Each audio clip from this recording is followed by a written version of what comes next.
अस्सलाम वालेकुम। Kitchen with Shaheen aunty में मैं आप सबको खुश आमदीद कहती हूँ।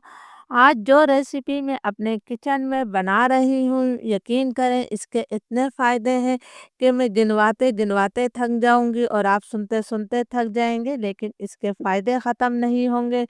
ये वो ग़िज़ाएँ हैं जो पहले के लोग इस्तेमाल करते थे और उनमें शेर जैसी ताकत थी। वो लोग मीलों पैदल चलते थे, लेकिन उनके जोड़ों में किसी किस्म की कोई तकलीफ़ नहीं होती थी। और आजकल हर दूसरा बंदा जोड़ों के दर्द में मुब्तला है। जोड़ों में से कट-कट की आवाज़ें आती हैं या जोड़ों में सूजन आ जाती है। तो आप इस रेसिपी को हफ़्ते में 1 दफ़ा ज़रूर इस्तेमाल करें। इंशाल्लाह इससे आपको बहुत फ़ायदा होगा। ये मैंने बिल्कुल सस्ती सी चीज़ ली है जिसे हम बाजरा कहते हैं और इसे हम परिंदों की ग़िज़ा समझते हैं। इसके अंदर बहुत ज़्यादा मिक़दार में कैल्शियम, प्रोटीन, आयरन और फाइबर्स पाए जाते हैं, जो हमारे सेहत के लिए बहुत ज़्यादा ज़रूरी होते हैं। और इसकी तासीर गर्म होती है, तो सर्दियों में इसका इस्तेमाल ज़रूर करना चाहिए।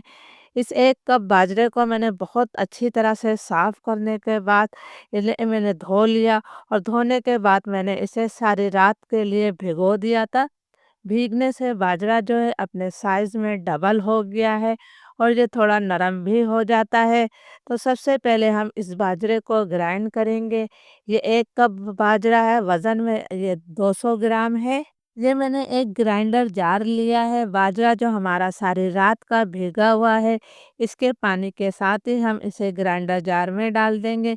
इसे हम थोड़ा दरदरा सा पीस लेंगे। पहले लोग इसका छिलका उतार देते थे, लेकिन मैं इसका छिलका ज़ाया नहीं कर रही हूँ, क्योंकि छिलके में भी बहुत ज़्यादा फाइबर पाया जाता है।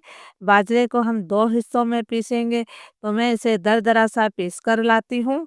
तमाम बाजरे को मैंने दरदरा सा पीस लिया है। मैंने इसका बिल्कुल बारीक पेस्ट नहीं बनाया है। आप भी इसको इसी तरह दरदरा सा ही पीसिएगा। मैं आज बाजरे की खिचड़ी बना रही हूँ, तो इसके लिए हम थोड़ी तैयारी और कर लेते हैं। बाउल में मैंने आधा कप बासमती चावल शामिल किए हैं, वज़न में ये 100 ग्राम है। आधा कप ही मैं इसके अंदर चने की दाल शामिल कर देती हूँ। 2 खाने के चम्मच हम इसके अंदर मूंग की धुली हुई दाल डाल देते हैं। इससे खिचड़ी का जायका बढ़ जाएगा। इन तीनों चीज़ों को मैं खुले पानी से 2-3 दफ़ा अच्छी तरह से धोने के बाद आधे घंटे के लिए भिगो दूंगी। अब हम एक मसाला बना लेते हैं। बाउल में मैं 1 चाय का चम्मच भर कर नमक शामिल कर रही हूँ। नमक हमें कम लगा तो हम बाद में भी शामिल कर सकते हैं। 1 चाय का चम्मच में ज़ीरा पाउडर शामिल कर रही हूँ। ये भुना हुआ ज़ीरा नहीं है। 1.5 चाय का चम्मच में लाल मिर्चों का पाउडर शामिल कर रही हूँ। नमक मिर्च आप अपने टेस्ट के मुताबिक ले सकते हैं। 2 चाय के चम्मच भर कर मैं धनिया पाउडर शामिल कर रही हूँ। 1 चाय का चम्मच मैंने इसके अंदर हल्दी पाउडर शामिल किया है। हल्दी इसके अंदर थोड़ी ज़्यादा ही जाती है।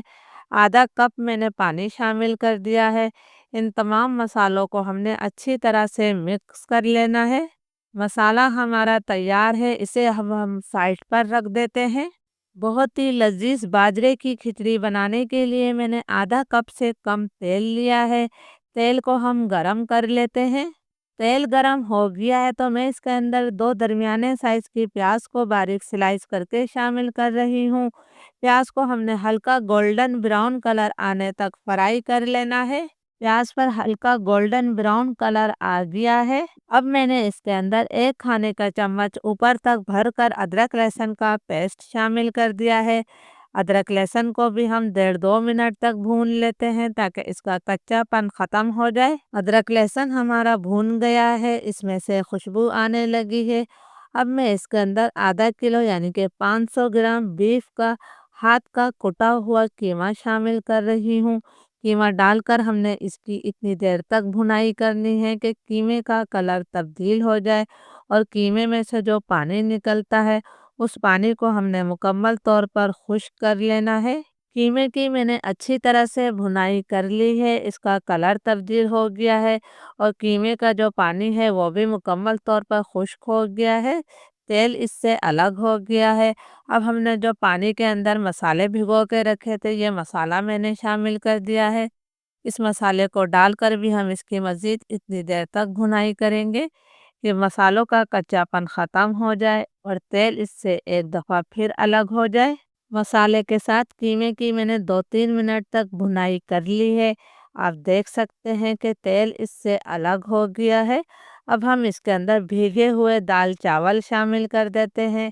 दाल चावल को भीगे हुए आधा घंटा हो गया है और इनका तमाम पानी मैंने निकाल दिया है। इसके साथ ही जिस बाजरे को हमने दरदरा सा पीस के रखा था वो तमाम बाजरा हम इसके अंदर डाल देते हैं।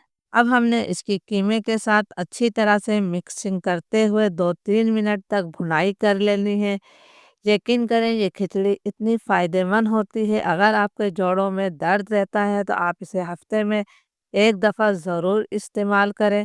इंशाल्लाह आपको फ़र्क जो है ख़ुद महसूस होगा। आजकल बीमारियां बहुत ज़्यादा आम हो गई हैं। हर कोई किसी न किसी तकलीफ़ में मुब्तला है। इसकी वजह यह है कि हमने ये देसी खाने खाना छोड़ दिए हैं, जिसकी वजह से बीमारियां हमला आवर होती हैं। तो आप इस रेसिपी को ज़रूर ट्राई करें।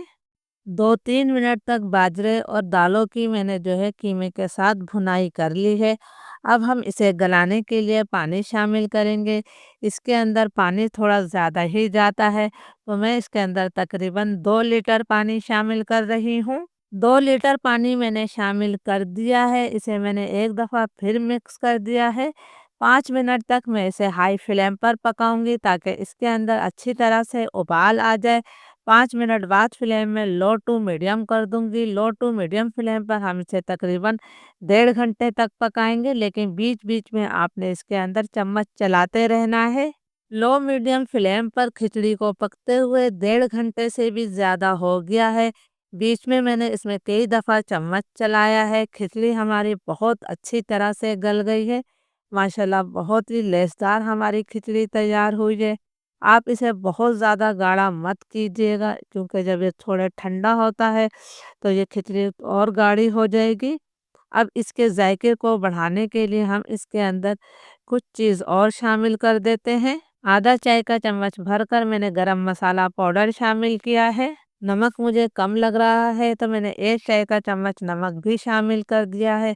इन दोनों चीज़ों को भी हम अच्छी तरह से मिक्स कर लेते हैं। इस खिचड़ी को मैं एक बाउल में निकाल लूँगी, फिर हम इसके अंदर तड़का डालेंगे। खिचड़ी को मैंने सर्विंग बाउल में निकाल लिया है। घी के अंदर मैंने एक छोटी सी प्याज को फ्राई कर लिया है।